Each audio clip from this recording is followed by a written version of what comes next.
ये बता दें कि अब ये तासुर दिया जा रहा है कि इमरान खान को अगर कहीं से रिलीफ मिलेगा तो वो नवाज शरीफ ही देंगे, ना अदालतों से मिलेगा ना कहीं और से मिलेगा। लेकिन पनामा के हवाले से तमाम तरह जो आप इवन के आपके लोग हैं वो भी कहते हैं कि नवाज शरीफ साहब के साथ पनामा केस में स्पेशली ज्यादा हुई थी।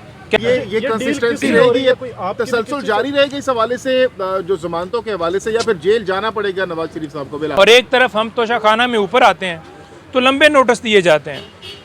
यहाँ पर आपने देखा कि बेल फाइल हुई, आज के लिए नोटिस हो गया, बेल भी हो गया। बिल्कुल बिल्कुल डील है ना जी। देखें, एक बंदा 4 हफ्ते के लिए छुट्टी लेकर बाहर गया सिर्फ बीमारी का बहाना बनाकर। वो कैसे जो है उसकी बीमारी दूसरे मुल्कों में ख़त्म हो जाती है, जैसे वो घूम रहा है फिर रहा है, वहाँ पर उसकी बीमारी नहीं है। क्या अदालतों को नज़र नहीं आ रहा कि वो बेगौड़ा इश्तिहारी भागा हुआ है मुल्क से? इस वक्त नईम पंजोता साहब मौजूद हैं। नवाज शरीफ को बिल आखिर हिफाजती जमानत 24 अक्टूबर तक मिल चुकी है, क्या रिस्पॉन्ड करेंगे इस फैसले पर आप? रिस्पॉन्ड यही करूँगा कि कौम को मुबारक हो, यही कौम का मुकद्दर है। जो कौमें सो जाती हैं फिर उनके साथ यही हशर होता है। और आज आप देख लें कि जब हम कह रहे थे कि इमरान खान साहब की हमने ज़मानत जो है वो दायर करनी है और पटिशन हम लेकर इस्लामाबाद हाई कोर्ट में गए, उस वक्त इतराज़ लगाया गया था कि जनाब इमरान खान साहब खुद आएँ। हालांकि वो वज़ीराबाद हमले में ज़ख्मी थे, उनके ऊपर गोलियां चली थीं और एक वैलिड रीज़न थी हमारी, लेकिन बार बार इमरान खान साहब को अदालत में बुलाया गया। बायोमेट्रिक कमरे से ही उनको 9 मई को अगवा किया गया। मैं भी ज़ख्मी हुआ उस दिन। लेकिन दूसरी तरफ आप देखें कि अतातारड़ के ज़रिए ये पटिशन दायर हुई है। नवाज शरीफ इस वक्त बाहर बैठा हुआ है और कैसे ये जो पटिशन है ये दायर होगी और एक्सेप्ट होगी? पहला तो सवाल ये बनता है, जब ये पटिशन एक्सेप्ट ही नहीं हो सकती उसके ऊपर फिर ऑर्डर कैसे हो सकता था? अच्छा, एक्सेप्ट तो हो गई, अब ये बात भी देखने वाली है कि वो नवाज शरीफ जो है वो पूरी दुनिया कैसे फिर रहा है। इस वक्त उसका जो स्टेटस था, आज ये जो ऑर्डर हुआ है इससे पहले का, वो इख्तियारी का था। किसी बंदे ने उसे गिरफ़्तार नहीं किया, किसी एहलकार ने उसे गिरफ़्तार नहीं किया।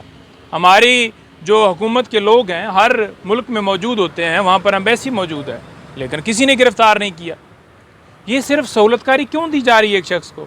ये पूरा प्रॉपर प्लान बनाया गया कि 21 तारीख को नवाज शरीफ आएगा। पहले से ही इनको पता था कि जलसे की इजाज़त भी मिल जाएगी, जलसे की इजाज़त मिल भी गई।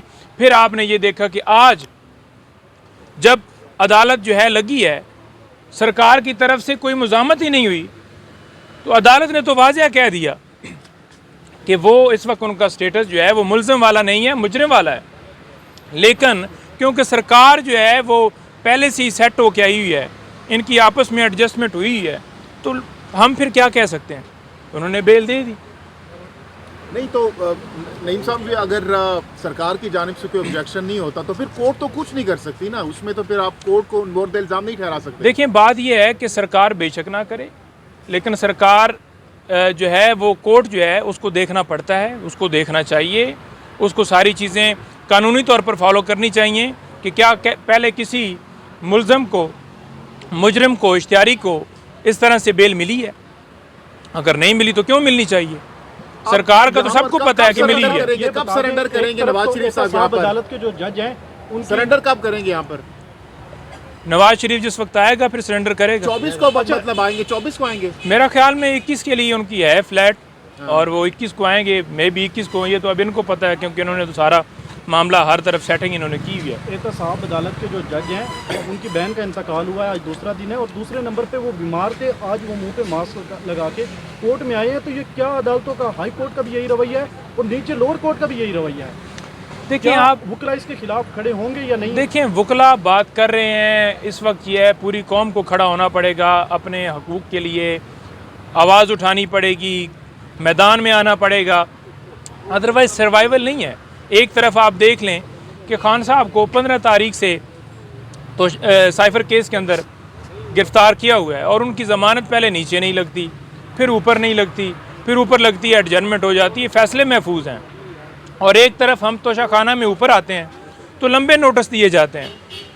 यहाँ पर आपने देखा कि बेल फाइल हुई, आज के लिए नोटिस हो गया, बेल भी हो गया। भाई, ये किसी डील का शख्स आना है, ये सारा कुछ अदालतों का मैनेज होना? बिल्कुल बिल्कुल बिल्कुल डील है ना जी। देखें, एक बंदा 4 हफ्ते के लिए छुट्टी लेकर बाहर गया सिर्फ बीमारी का बहाना बनाकर वो कैसे जो है उसकी बीमारी दूसरे मुल्कों में ख़त्म हो जाती है, जैसे वो घूम रहा है फिर रहा है, वहाँ पर उसकी बीमारी नहीं है। क्या अदालतों को नज़र नहीं आ रहा कि वो बेगौड़ा इश्तिहारी भागा हुआ है मुल्क से और मेडिकल लीव लेकर गया हुआ है, तो कैसे उसको बेल मिल सकती है? और डील का हिस्सा है 4 साल बाद उसका यूँ आना, और आगे से अदालत जो है वो उसको बेल दे रही है, उनके अटॉर्नी के ज़रिए ये बेल दायर हुई है। ये सारी चीज़ें वाज़ह करती हैं, तो ये कौम से छुपाया नहीं जा सकता। नईम साहब, ये कंसिस्टेंसी रहेगी, ये तसलसल जारी रहेगी इस हवाले से, जो जमानतों के हवाले से, या फिर जेल जाना पड़ेगा नवाज शरीफ साहब को बिलाखिर? देखें, ये जो तसलसल है ना, ये आपके साथ जारी रहेगा। उसकी रीज़न ये क्या है? क्योंकि आप सोए हुए हैं, सोई कौम है, तो जब सोई कौम हो तो फिर ये तसलसल जारी रहता है। और जब तक आप नहीं बोलेंगे, जो इमरान खान कहता है कि आज़ादी क्या है, आज़ादी ये है कि रूल ऑफ लॉ, हर एक के लिए कानून बराबर हो।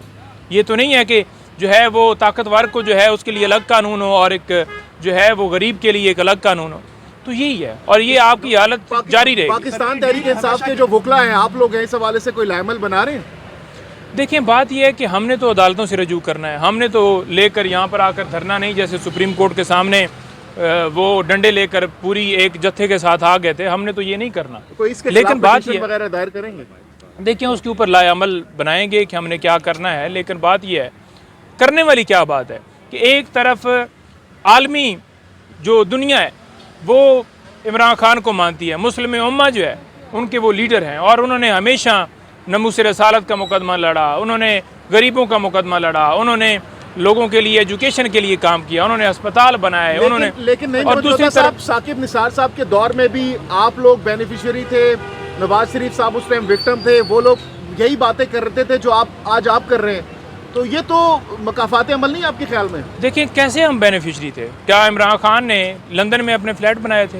क्या उसने चोरी की थी? क्या उसने अकाउंट बनाए थे? क्या उसने करप्शन की थी? क्या उसने 3 अदवार में हुकूमत करके मुल्क को लूटा था? क्या मुल्क को इस नैज पे इमरान खान ने पहुंचाया था या नवाज शरीफ ने? जिसने जो केसेस किए थे, जिसने करप्शन की थी, उसने अपने केसेस भुगतने थे। उसमें क्या था? इमरान खान तो पहली दफ़ा आया, उसने पूरा परफॉर्म किया, उसने पूरी दुनिया मानती है कि इकॉनमी कहाँ पर थी, दुनिया मानती है कि उस वक्त क्या पोजीशन थी, उसने तो मुल्क को एक ट्रैक पे डाला। लेकिन पनामा के हवाले से तमाम तरह जो आपको इवन के आपके लोग हैं वो भी कहते हैं कि नवाज शरीफ साहब के साथ पनामा केस में स्पेशली ज्यादती हुई थी। क्या ज्यादती हुई थी, बताएं आप, क्या ज्यादती हुई? वो यही कह रहे हैं ना, सारे जो जजेस थे वो मैनेज किए गए थे। किसने? इमरान खान ने मैनेज किए थे। वो तो फिर आप लोगों को पता होगा। भाई क्या कर रहे हैं बात? अच्छा, एक तो ये बता दें कि अब ये तासुर दिया जा रहा है कि इमरान खान को अगर कहीं से रिलीफ मिलेगा तो वो नवाज शरीफ ही देंगे, ना अदालतों से मिलेगा ना कहीं और से मिलेगा। नहीं, देखें, इमरान खान ना नवाज शरीफ की तरफ देख रहा है ना किसी और की तरफ देख रहा है। इमरान खान अल्लाह ताला पे यकीन रखने वाला बंदा है और उसका दिल साफ़ है, उसने कोई चोरी नहीं की, उसने कोई डाका नहीं डाला होगा, और वो कानूनी तौर पर अपने जो हमारे मुल्क का कानून है और आइन की पासदारी करते हुए अपने अदालतों का जो है वो एहतराम करता है, और अदालतों से ही इंसाफ हम की उम्मीद रखते हैं, और इंशाल्लाह हमें इंसाफ मिलेगा।